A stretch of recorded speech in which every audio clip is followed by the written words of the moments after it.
Come on. I like that, y'all. The H, the E, the Are you a L.I.VE teacher?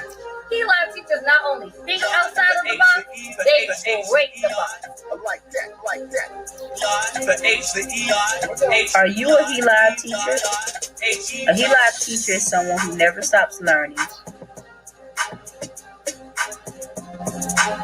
We know that highly efficacious, efficient, and effective educators expect their students to succeed. Yes, y'all. Watch out! L.I.VE, Highly Efficacious, Effective, and Efficient Educators, is a series of 22 live lessons that focus on different areas of teacher efficacy, advocacy, and support.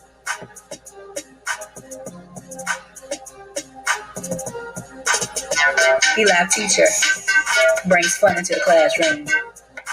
L.I.VE teachers bring excitement to the classroom. They welcome change into their classroom. They are masters of the subject and the content that they teach. And most importantly, they never stop learning. So again, I ask, are you a L.I.VE teacher? We're excited that you can join us, so stay tuned for our upcoming L.I.VE lessons, and we look forward to learning and growing with you. Thank you.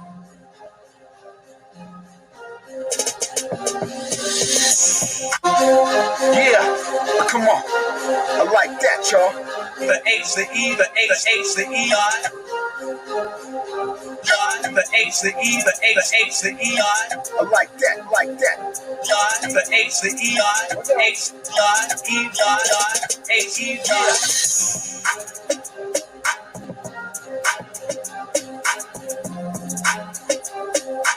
Heck yeah.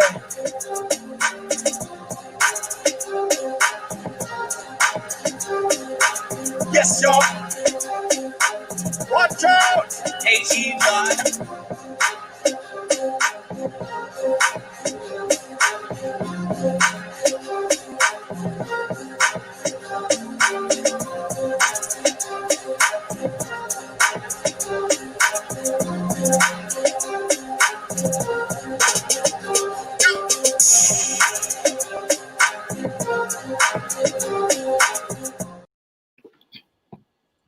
Hey, day. I bring you from Maryland, but I am from North Carolina. So welcome to the L.I.VE Summer Learning Series, where our goal is to inform, empower, and encourage educators, families, and all those that hold a stake in education. Whether it's your first time joining us, if you've attended other sessions, we thank you for your presence. We thank you for your participation as we learn and grow tonight. It's the three of us tonight, the one and only Mr. Vetta. She is being highly efficacious, effective somewhere else, but we in the building, we highly efficacious with our shirts on. So thank you all to all of you guys for tuning in.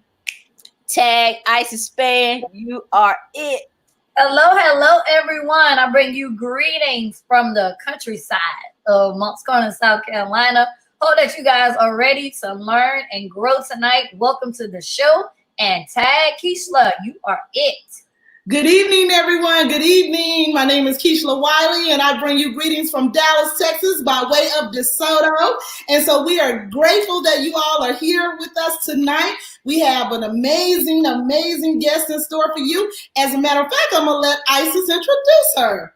Absolutely. All right, guys, you are in for a treat tonight. We have Dr. Jones with us tonight. She's originally from Chicago, Illinois, and is a product of Washington, D.C. public schools.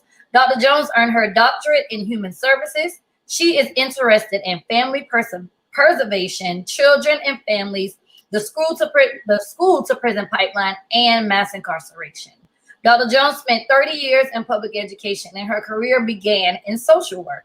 Dr. Jones continues to serve on various boards involved with social issues and social change. She is a Virginia representative of DREF and works diligently with the DTEC as well as the TAG initiative to impact the inequities in public education. So everyone, please join us in welcoming Dr. Renata Jones to the show. Yay! Thank you. Thank you.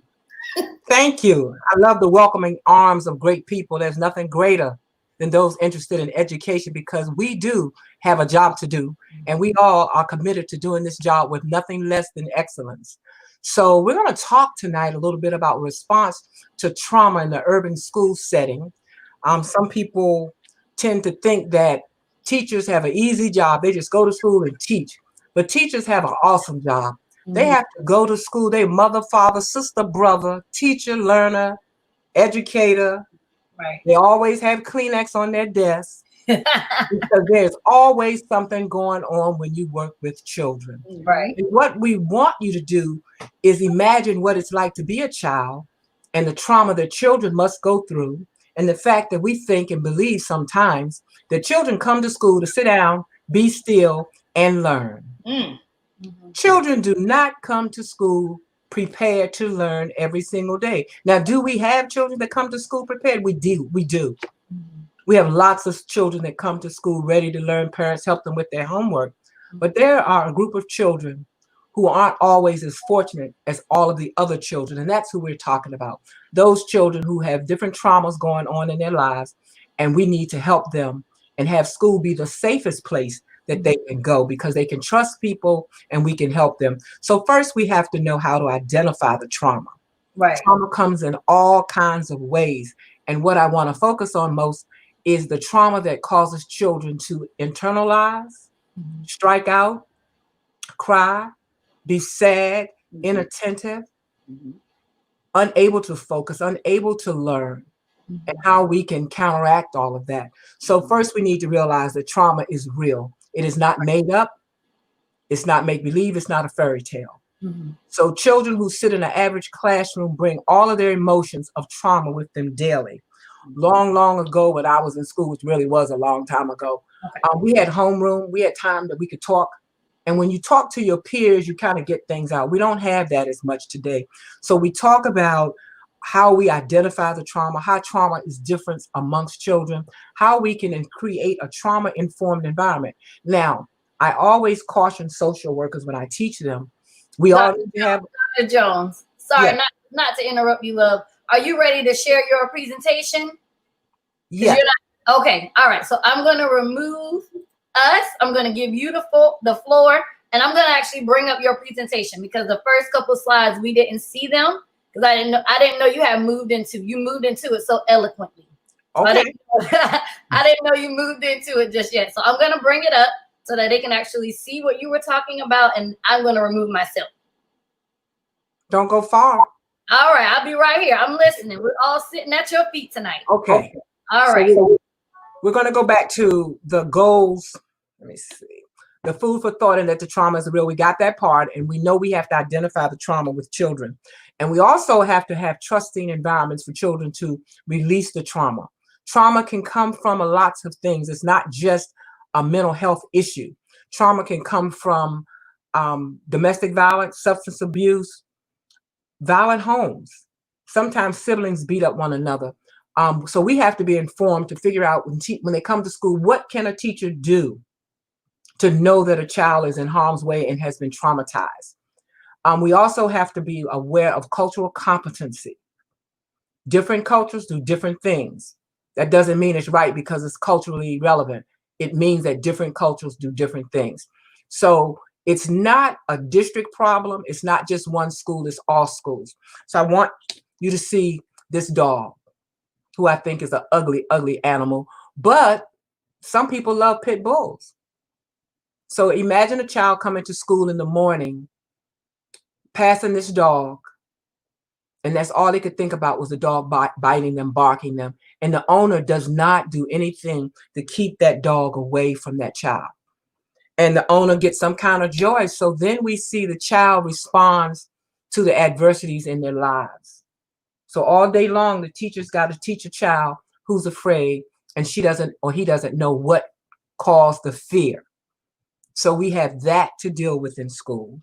Many schools in the urban setting are in neighborhoods where we have violent crimes to occur.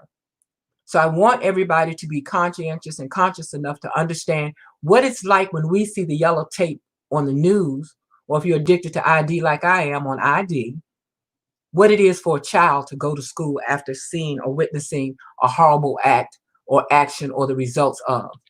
So then we also talk about the violence that children are around. It's traumatic. And when we look at the violence, I also want to impress upon everyone discriminatory practices, racism, and that being an impact on children. It is very hard for us to understand how that might work in communities where everybody looks alike. But discrimination is everywhere at all different levels. For instance, a child being raised in a home and that might be one girl and 5 boys. The mother never wanted the girl. That's a traumatic living environment for that child. So the child comes to school with all of those disrespectful things at home that occur. And so we at school have to learn how to respect differences, how to teach children differently. And you never teach a child to think the parents are wrong, but just give the child opportunity for change and differences. No religious discriminations. And then we have to talk about, not just since George Floyd, but we have to talk about intergenerational traumas that have occurred through slavery, through the immigrant movements, people coming in, people going out, and how that has caused people to feel. Being a social worker, you know, you work with everybody. I went on a home visit one day and I was talking to the gentleman and he was looking at me. He looked like me. But then he told me, I am not like you. He was Cuban.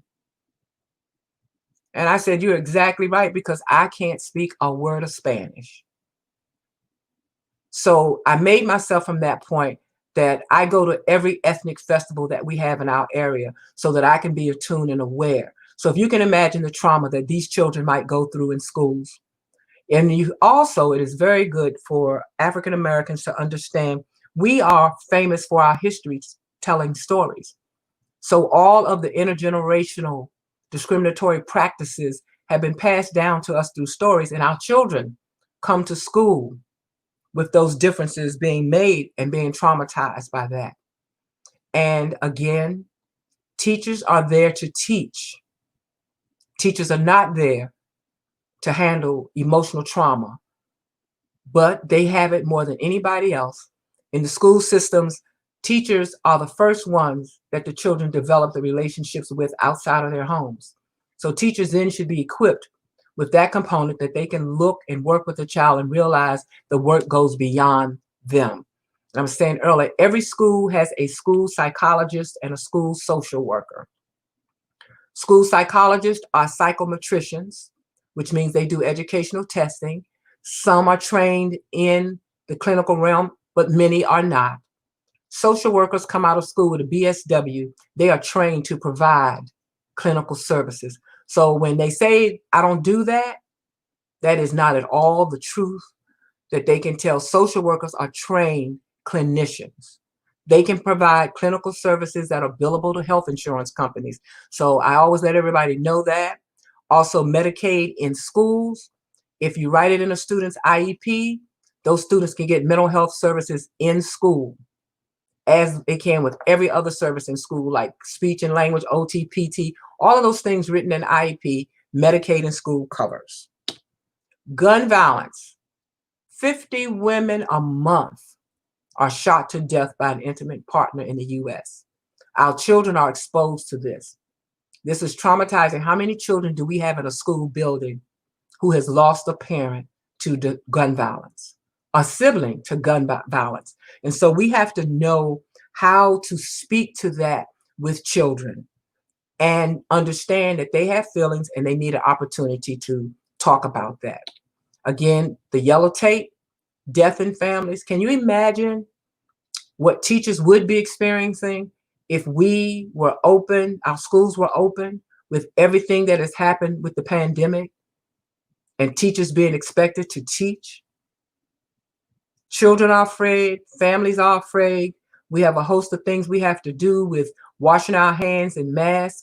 And as teachers, a lot of their supplies, they have to say, send home that little list where my granddaughter takes sanitizer to school, tissue, and paper towels. Well, a lot of communities don't have that. So again, this falls back on teachers understanding what's going on in the communities and how to treat those children who need that help. So if you're 10 years old, how do you tell people what you feel, how you feel? Who do you talk to? Because we're still telling children in families, don't tell family business. Keep secrets. One of the reasons why pedophilia is out of control is because we're keeping secrets. We're telling children not to tell when they're being hurt. So that's traumatic, to be hurt and then told that you can't tell. Children come to school full of emotions that are kept in a jar that's sealed tightly. They're sad, they're scared, they've been abused, they're in pain. They're learning to respond to the trauma if they are able to identify what it is. So they can't get past the emotional traumas to sit in school and learn that which we're being expected to teach them. And then teachers don't have an opportunity to express all of the things that they deal with in a classroom in addition to educating children. So understanding the emotions and the trauma of children is very important in educating children. So that is something that we have to learn how to do, especially when we're talking about the trauma. It is traumatic for a child to see a parent or family member intoxicated or high.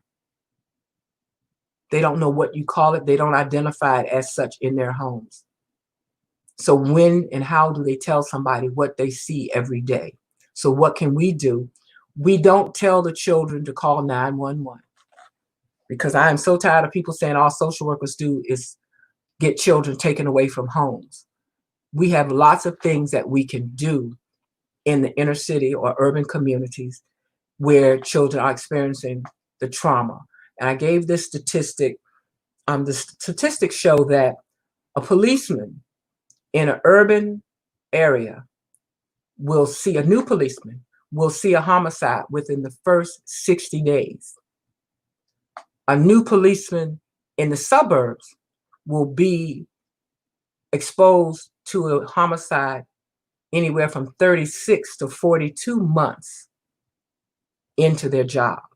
So if the policemen are experiencing this, imagine what the students and parents are experiencing and how traumatic they are. Long ago, as an African-American clinician, I would never suggest Medication.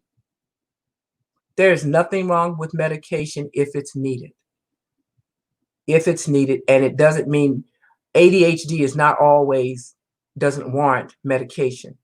Sometimes trauma warrants medication because the child or individual cannot handle what has happened in their lives. Abuse, neglect, discrimination, violence, and other negative incidents increases the potential for serious health problems engaging in health risk behaviors. One of the things that we talk about, trauma treatment, prolonged exposure therapy is more likely with adults, and something called eye movement desensitization and reprocessing for adults, seeking safety. And we have to watch this from birth to elderly.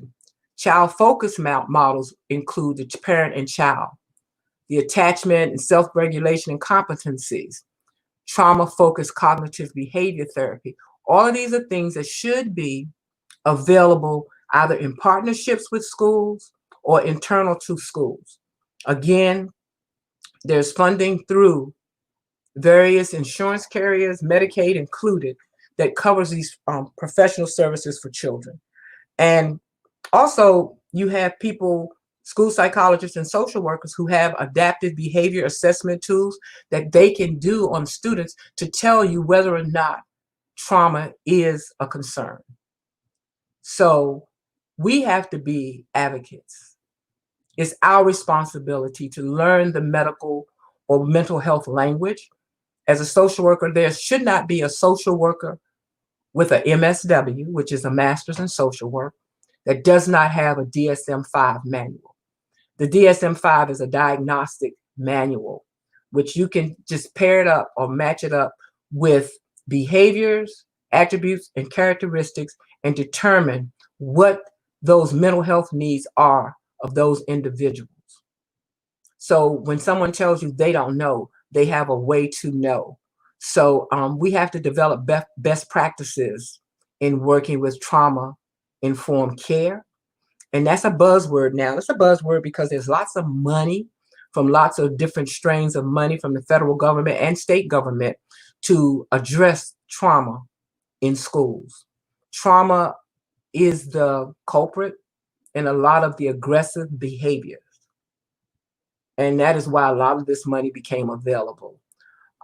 Teachers should demand the training and the support awareness available. If you've heard of mindfulness, mindfulness is one of the ways that trauma is being addressed, because it offers a quiet spot or place for those individuals in school to go, and they can talk about the trauma that they've experienced. We have to listen that what's separate and divide human services professionals, because in the school, we're all one family.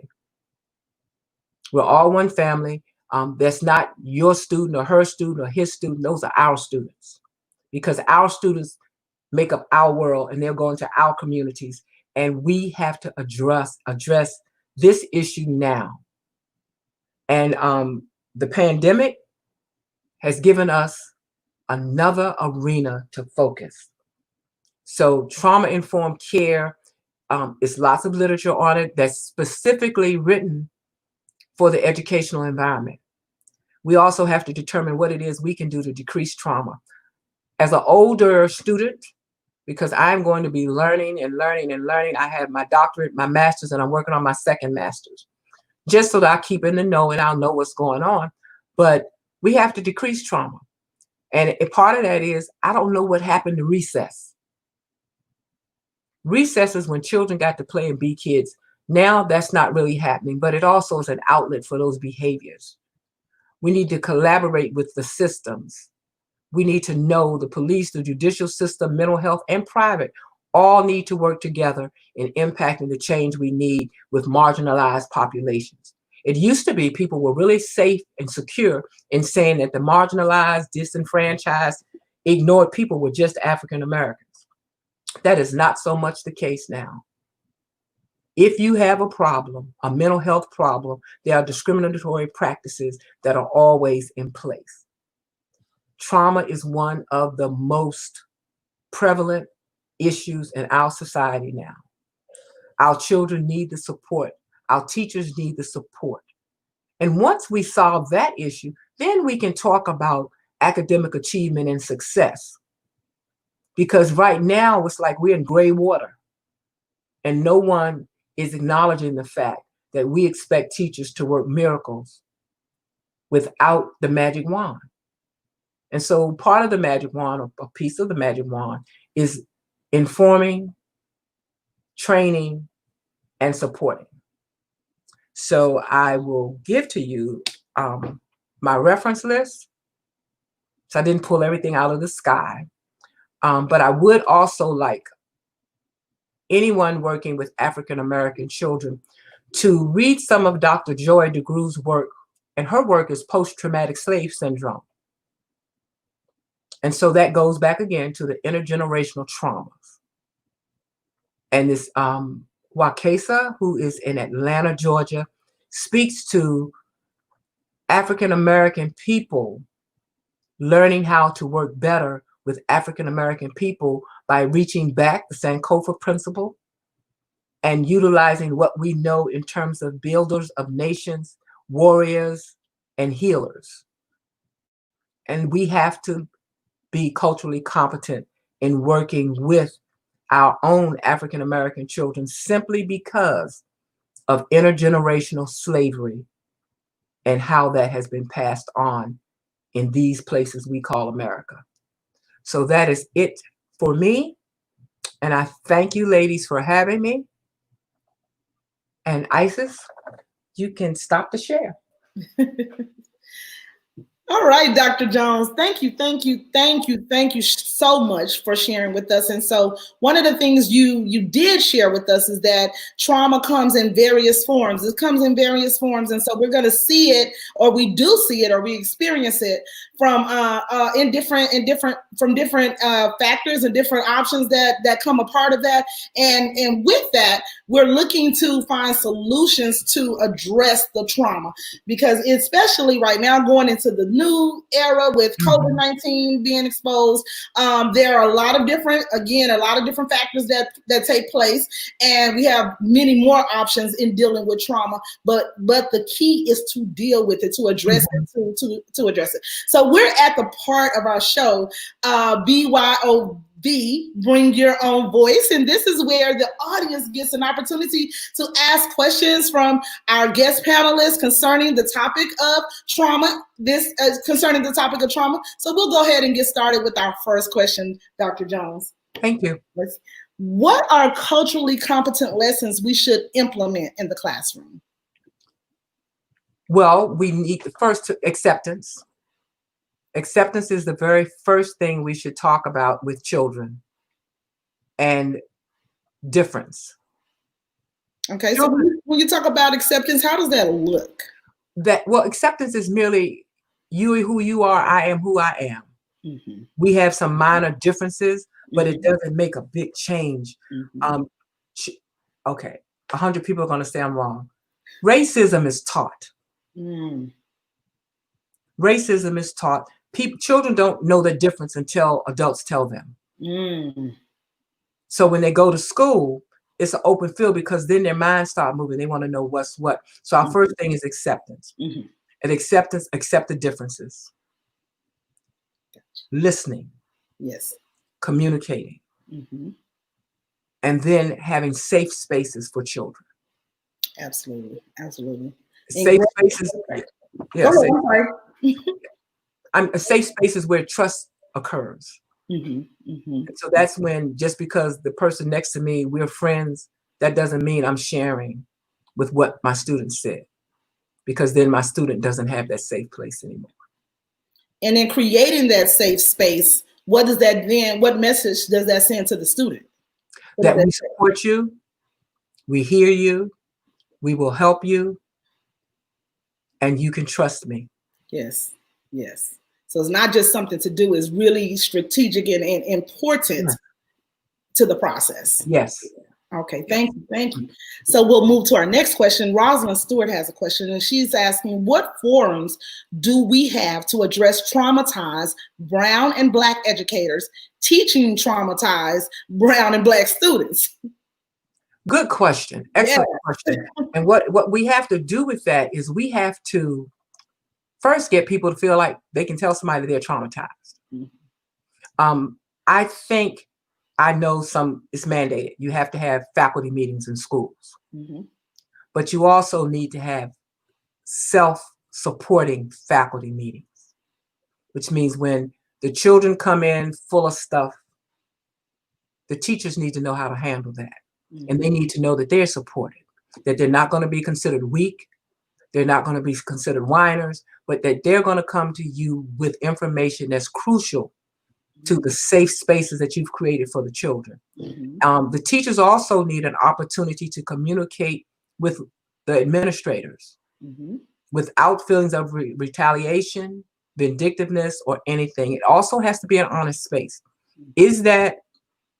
I have one friend who's a principal. He's the best principal in the universe. He says, say whatever you want to say, and my feelings not going to get hurt. And that's his whole approach. And he has people begging to go in his school. Yes, yeah. Because that's what teachers want. They need an open forum, and they need to know if I say, Miss Wiley, can you please send somebody up here so I can get a break? That you say, give me 5 minutes. If I don't get anybody, I'll come myself. Yes, yes. Teachers need that kind of support. Yes. And teachers also need to know that there are employee support programs for them. And everybody needs to know that all of those programs, is everything you say and do is confidential. And that's another thing that we have a problem with in schools is confidentiality. You know, it's like worse than being in the family. Everybody in the school knows what's going on. And that's what we have to stop. We have to make people feel comfortable. And traumatized employees don't always make the best employees because they have to handle their own stuff. And so it takes the big girl panties to say, I've been traumatized. Yes. And that's the only way we can move forward is acknowledge it. We can't change anything that happened 5 minutes ago. But knowing that and feeling better is very therapeutic.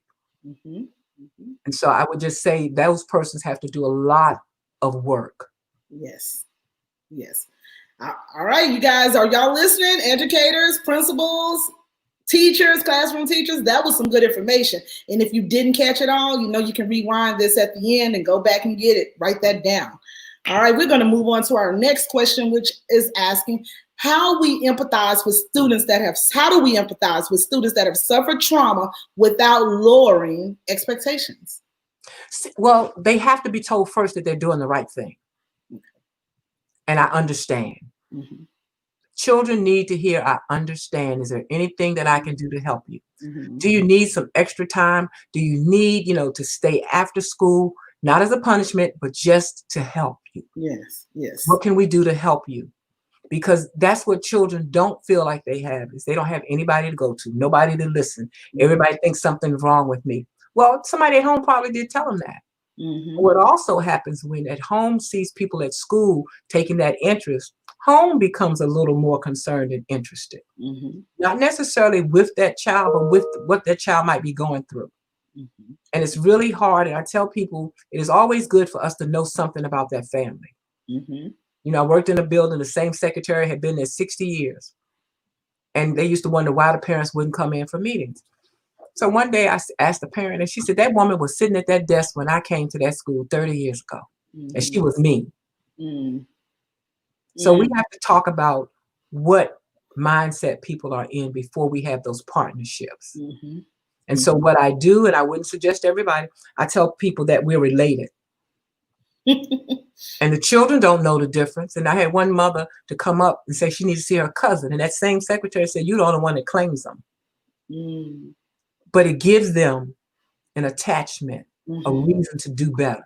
And so when they see you in the neighborhood or whatever, they're going to do better. And so it's a process because we have to go beyond what everything these people have gone through to make school what it used to be or what it should be. Right. Absolutely. Yes. It's definitely going to look different. It's definitely going to look different. Okay, we have another question, and this question comes from Valerie Morgan. She's saying, for school districts requiring teachers and students to return to the school building during the pandemic, what advice would you give? Well, you know, prayer is going to be my first thing. Okay. But to make it work so the kids won't feel like they're a burden. First, we're going to have a lot of parents that will not send their children to school. Mm-hmm.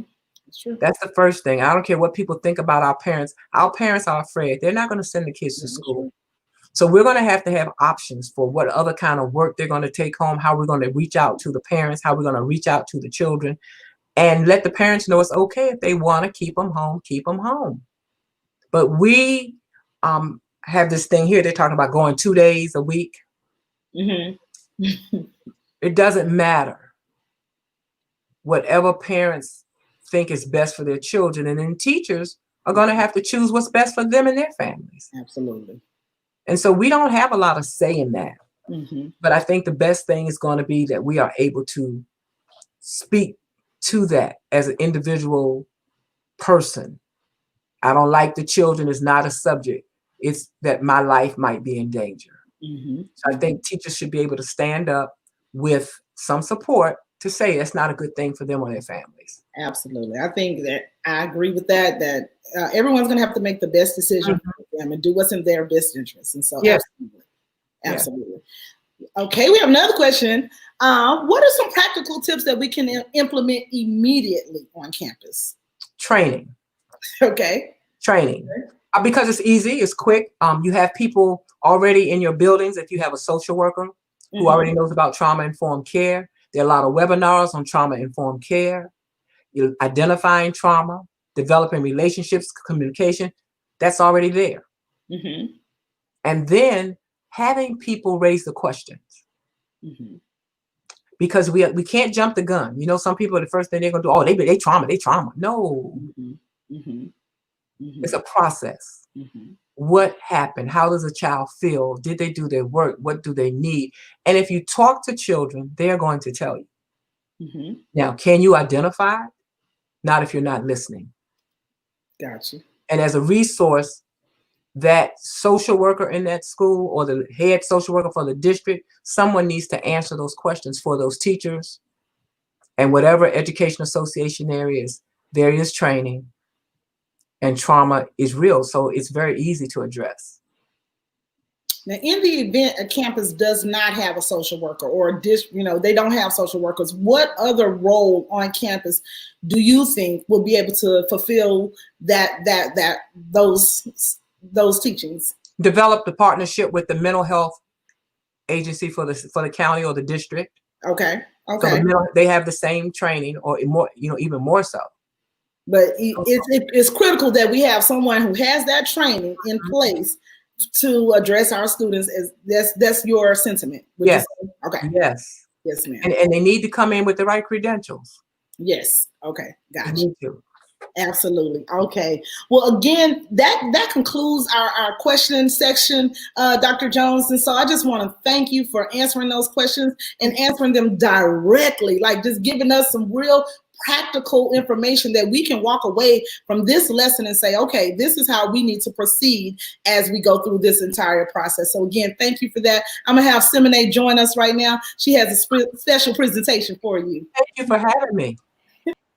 Dr. Renata, I posted Dr. Renata for principal, Dr. Renata for superintendent, and Dr. Renata for Secretary of Education, because you bring the holistic approach. And, I'm all about prayer. So when you said the first thing is prayer, I said, yes, Lord. But thank you so much. You are a wealth of knowledge. And I love to see older women, seasoned women who are still learning, who are still growing, that you can come back and share so much with us. So on behalf of He.Live tonight, thank you so, so much for everything that you shared. Thank you for the work that you do. Thank you for being highly efficacious, effective, and efficient in what you're doing to make sure that everybody has an equitable education. So we thank you so much. On behalf of the He.Live team, we present you with a certificate tomorrow you will get an official certificate in your email from our team. So thank you so much for everything.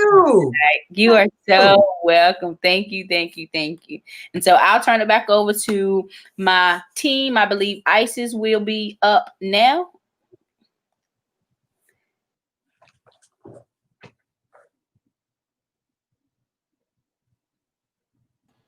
Was I muted that entire time? I think I was. But really just wanted to say thank you again. And in summary, I'm going to pull a comment that was asked about pretty much how do we create that safe space. So an educator stated that she had a fear of not being able to create that safe space in the virtual classroom. So with everything that you told us, and just as an educator myself that may be moving back into the classroom, how do we provide that comfort that we used to provide with a hug or with we can still smile, but how do we provide that comfort without our presence really being there? How do we create that safe space for them? Well, I think it's conceivable that notes help. Mm-hmm. So say you don't go to a room in the Zoom room or whatever, but you send that child an email, or you send them just a note through the U.S. mail, thinking about you, can't wait till the pandemic is over, hope you're doing your work or whatever it is. And I think that will suffice. Because in the virtual classroom, we always have to think about how many people can go in there after you close it. Right. So I think things like a little note with a stamp. I always thought, social workers, we're supposed to be confidential, blah, blah, blah. I would send my clients a Christmas card. Yeah. Or, just little things. If I knew they didn't have groceries, I'd get a church to adopt them. There's little things that we can do. Right. That people know they're special. And first of all, we shouldn't be so dependent upon the virtual. And let the humanistic part comes out with that little note, little card. Kids love it. Just cartoon character. And I think that's the way we're going to have to do this, to let them know that if something does happen, they can call you. Some kind of way they can get to you. And believe me, they will make it work. Right. They will make it work. And so that's what we have to do. Keep those relationships. Right. Because, they're not going to perform just because they got a laptop or Chromebook or whatever it is they're given. They're going to perform because you expect them to. Absolutely. And so if you live in a community and you don't have school social workers, I will volunteer for you. The National Association of Black Social Workers, we have 90 chapters across the country. They will gladly serve you and your school districts and your families. I mean, at no cost, they'll come and do whatever needs to be done, but they are well-equipped, well-versed people. And that's another thing. Teachers have to make partnerships. Right. Absolutely. So on behalf of the HELI team, once again, we thank you so much. We're going to ask that you hang out with us for a little bit more. We have a couple more procedures that we have to follow, and then we'll be back with you. But sounds good. All right, everyone. So I'm going to bring up Keishla. She's going to do our winners for this week. All right. Well, again, everyone, thank you all for joining us. Thank you for joining us with this session. We hope and pray that you all got out of this session what was intended.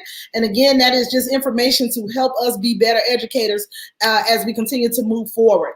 We're going to go ahead and draw names. If you would, grab the link out of the survey box, out of the comment box, and complete the survey. Completing that survey allows your name to be entered into a drawing for a Visa gift card. And so you see the names that are spinning on the wheel here. All of these individuals have provided feedback to us just this past week, and we appreciate that. So again, we continue to implore your feedback. Help us, help you, and help our sessions. So again, we're going to go ahead and draw our names. Our first winner for today is Sherry Brett. Congratulations, Miss Sherry Brett. And our second winner for today is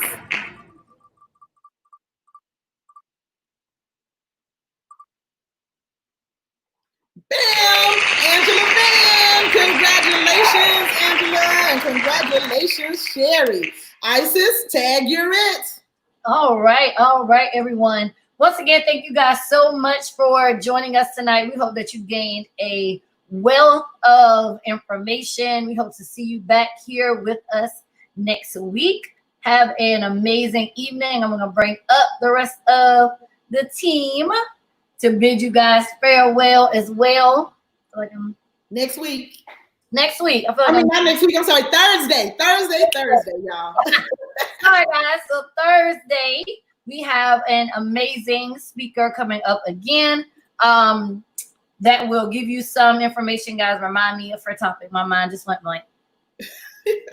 Miss Rachelle Broussard will be coming to speak with us on this Thursday. You guys be sure to tune in. She's going to give us some practical tips and strategies that we can implement immediately in the classroom. She's a dynamic educator, you guys. So I implore you, share it with your friends. Be here this Thursday. Yes, thank you, Keisha. You're welcome. Yes. All right, we hope that you guys enjoyed tonight's session, and we will see you guys next week. Have an awesome night. Good night, everyone.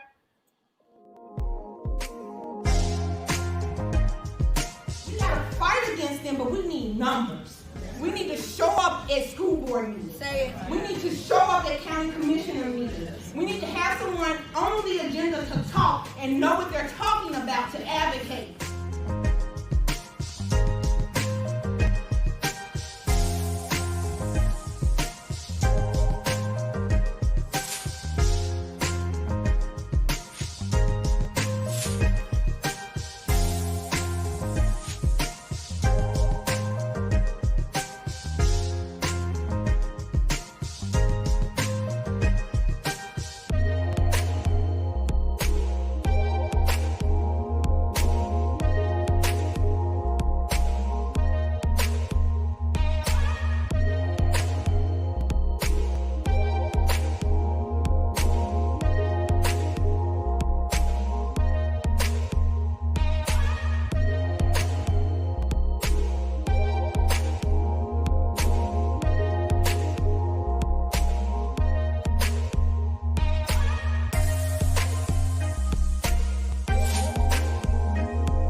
So that's the whole goal, just to be better, to come with